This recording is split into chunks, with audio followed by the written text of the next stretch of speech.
Hello children. Last time we met, we had learnt about the landforms on the surface of the earth.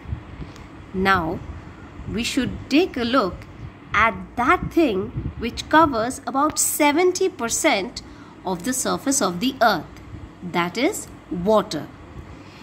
See, the water of the earth is generally saline or salty in nature. And we have different things like, say for instance, oceans, then seas, bays, lakes, etc. Most of this water is salty or saline in nature. I'm sure those of you who have visited seasides and have taken a dip into the sea, you remember whenever you tasted the water, it tasted salty. Out of the 70% that the earth is covered with water, only 3% is fresh water, and out of that 3%, only 1.2% is drinkable. The water bodies of the earth can be categorized into oceans. See, oceans are very large expanses of water. This area, Indian Ocean, Pacific Ocean. How many oceans can I find here? North Pacific Ocean above the equator, South Pacific Ocean, similarly Atlantic Ocean, then Indian Ocean, the Arctic Ocean and the Southern Ocean. Similarly, like oceans, we have some water bodies which are known as sea. For example, the Andaman Sea, the Java Sea, the Caribbean Sea, the Sargasso Sea. What is most remarkable about seas is that they are smaller than ocean and they are always very close to the land surface. That is, what I mean is that they share a boundary with the land. See, Southern Ocean, Atlantic Ocean are here in the middle of the vast stretch of water. But all the seas, East China Sea, Sea of Japan, Sea of Okhotsk, they are all close to the land. Then we come to another thing called the Gulf. The Gulf of Aden, the Gulf of Mexico.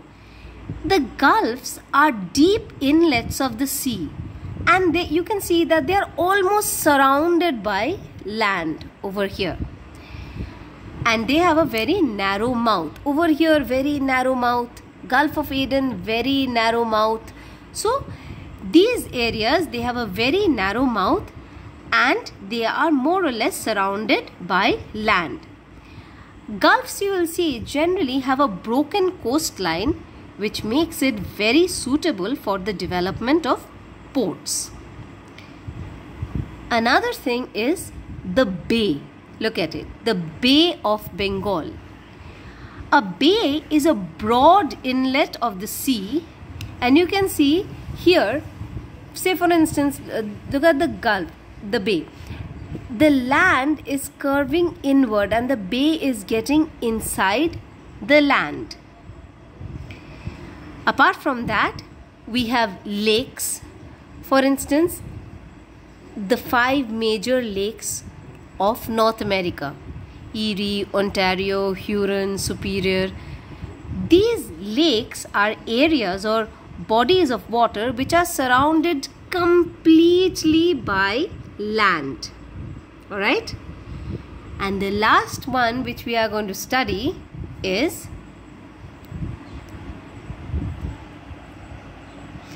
what we know as a strait. Give me a moment, I'll show you what a strait is. This is a strait. A strait is a narrow body of water that connects 2 major water bodies and are separating 2 land masses. It is just the opposite of isthmus. If you remember, isthmus was a narrow piece of land that joined 2 land masses and separated 2 water bodies. In the same way, the strait is a narrow channel of water like this. It is separating 2 land masses and joining 2 water bodies. So with this cursory knowledge, we will now get into a detailed study of the oceans of the world.